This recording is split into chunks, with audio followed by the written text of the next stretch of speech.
Shalom, graça e paz, amada, bom dia. Deus abençoe grandemente seu dia em nome de Jesus. Estamos aqui no Devocional da Manhã e hoje é o capítulo 4 do livro de 1 Samuel. Que o Senhor te abençoe grandemente, que esse dia seja um dia incrível para você, que Ele renove suas forças em nome de Jesus, amém? Vamos aproveitar e orar já, convidar o Espírito Santo. Vamos dar aquele bom dia para o Espírito Santo, vamos lá?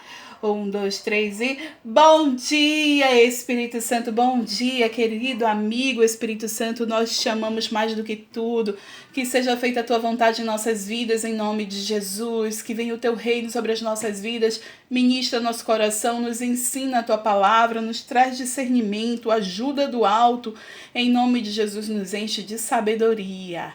Amém. Então vamos lá, capítulo 4. E a palavra de Samuel espalhou-se por todo Israel. Quer dizer que Samuel já estava ali sendo o enviado de Deus, né? Um profeta. A palavra dele já se espalhou ali, né? Porque lembra, o Senhor, ele continua aparecendo lá em Siló, né? Onde havia revelado a Samuel por meio da sua palavra. E agora a palavra do Senhor, né? A palavra de Samuel espalhou-se por todo Israel. Nessa época, os israelitas saíram à guerra contra os filisteus. Eles acamparam em Ebenezer. Sabe o que quer dizer Ebenezer? Até aqui nos ajudou o Senhor. Uau! E os filisteus em Afeque. Os filisteus dispuseram suas forças em linha para enfrentar Israel. E intensificando-se o combate, Israel foi derrotado pelos filisteus, que mataram cerca de 4.000 deles no campo de batalha. Quando os soldados voltaram ao acampamento, as autoridades de Israel perguntaram: por que o Senhor deixou que os filisteus nos derrotassem? E acrescentaram: vamos a Siló buscar a arca da aliança do Senhor, para que ele vá conosco e nos salve das mãos dos nossos inimigos. Uau! Então mandaram trazer a Siló a arca da aliança de Siló, né? A arca da aliança do Senhor dos Exércitos, que tem o seu trono entre os querubins, e os 2 filhos de Eli, Ofni e Finéias, e acompanharam a arca da aliança de Deus. Quando a arca da aliança do Senhor entrou no acampamento, todos os israelitas gritaram tão alto que o chão estremeceu. Os filisteus, ouvindo os gritos, perguntaram: o que significam todos esses gritos no acampamento dos hebreus? Você sabe, eu tive uma experiência dessa recente. Eu estava aqui em casa e o marido estava fazendo uma confraternização com os amigos que eram da célula deles. Alguns eram, outros não, eram novos.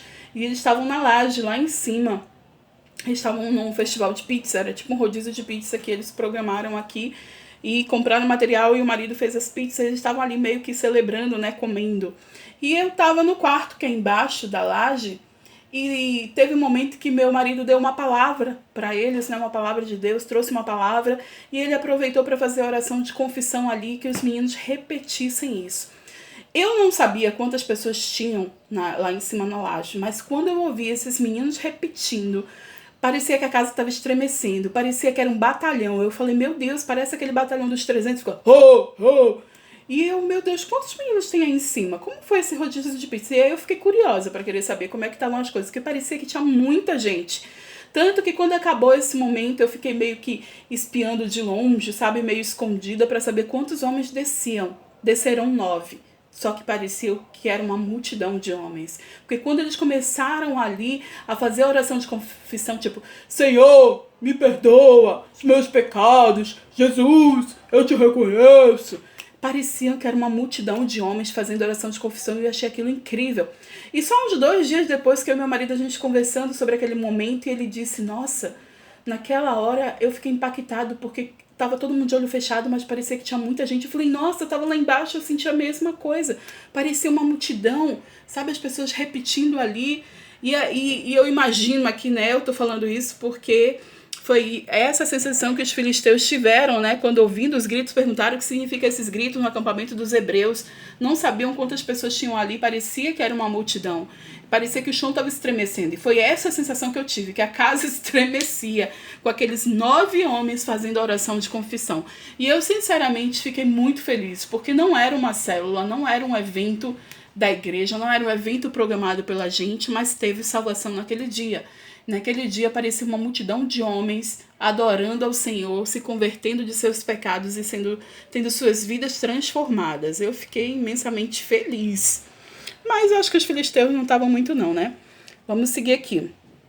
Quando souberam que a arca do Senhor viera para o acampamento, os filisteus ficaram com medo e disseram: deuses chegaram ao acampamento. Ai de nós! Nunca nos aconteceu uma coisa dessas. Ai de nós! Quem nos livrará das mãos desses deuses poderosos? São os deuses que feriram os egípcios com toda espécie de praga no deserto. Sejam fortes, filisteus, sejam homens, ou vocês se tornarão escravos dos hebreus. E assim como eles foram escravos de vocês, sejam homens e lutem. Então os filisteus lutaram e Israel foi derrotado.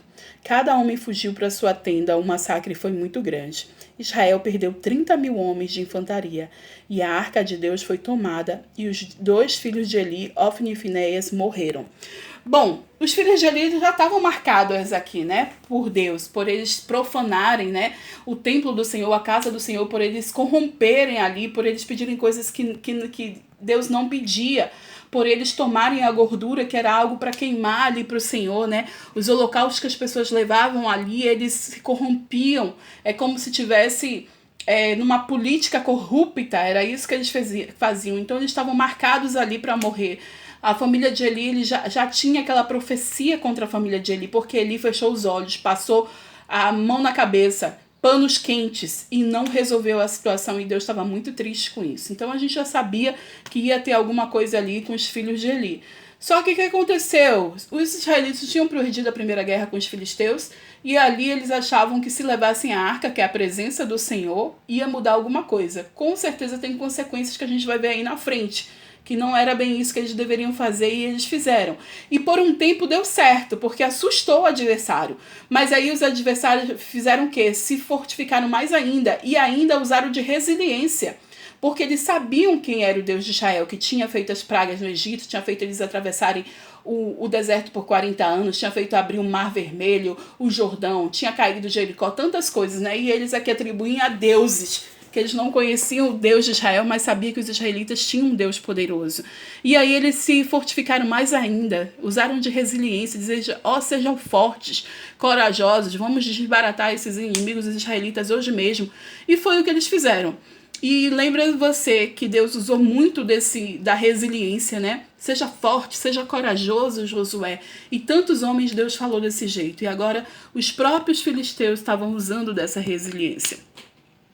Vamos continuar aqui para a gente ver o que acontece, porque eu acho que ter tirado a arca de lá não foi um bom negócio, não. Versículo 12. Naquele mesmo dia, um benjamita correu na linha de batalha até Siló, com as roupas rasgadas e terra na cabeça. Quando ele chegou, Eli estava sentado em sua cadeira, ao lado da estrada. Ele estava preocupado, pois em seu coração temia pela arca de Deus. E o homem entrou na cidade, contou o que havia acontecido e a cidade começou a gritar. Eli ouviu os gritos e perguntou: o que significa esse tumulto? E o homem correu para contar tudo a Eli. Eli tinha 98 anos de idade e seus olhos estavam imóveis. Ele já não conseguia enxergar. Nossa, 98 anos e ele já não enxergava, né? Então, os olhos estavam paralisados ali. E o homem lhe disse: acabei de chegar da linha de batalha, fugi de lá hoje mesmo. E ele perguntou: o que aconteceu, meu filho? E o mensageiro respondeu: Israel fugiu dos filisteus e houve uma grande matança entre os soldados. Também os seus 2 filhos, Ofni e Finéias, estão mortos e a arca de Deus foi tomada. Meu Deus, olha quantas notícias terríveis, as más notícias, né? Acho que ele não aguentou, não suportou isso aqui não, né? Quando ele mencionou a arca de Deus... presta atenção. Primeiro ele mencionou que os filhos dele tinham morrido. Ok. Quando mencionou que a arca de Deus tinha sido tomada, Eli caiu da cadeira para trás, ao lado do portão, que quebrou o pescoço e morreu, pois era velho e pesado. Ou seja, ele era gordo, né? Velho, gordo, não enxergava mais, mas era o sacerdote. Imagina, ele era o sacerdote, ele tomava conta da casa de Deus. Os filhos dele morreram e ele estava ali ouvindo. Quando ele ouviu que a arca tinha sido tomada, ele caiu da cadeira. Ele quebrou o pescoço e morreu, pois era velho e pesado. Ele liderou Israel durante 40 anos. Sua nora, a mulher de Finéias, estava grávida e perto de dar à luz, quando ouviu a notícia de que a arca de Deus havia sido tomada e que seu sogro... E seu marido estavam mortos, entrou em trabalho de parto e deu à luz, mas não resistiu às dores de parto. Enquanto morria, as mulheres que ajudavam disseram: não se desespere, você teve um menino. Mas ela não respondeu nem deu atenção. Ela deu ao menino o nome de Icabode,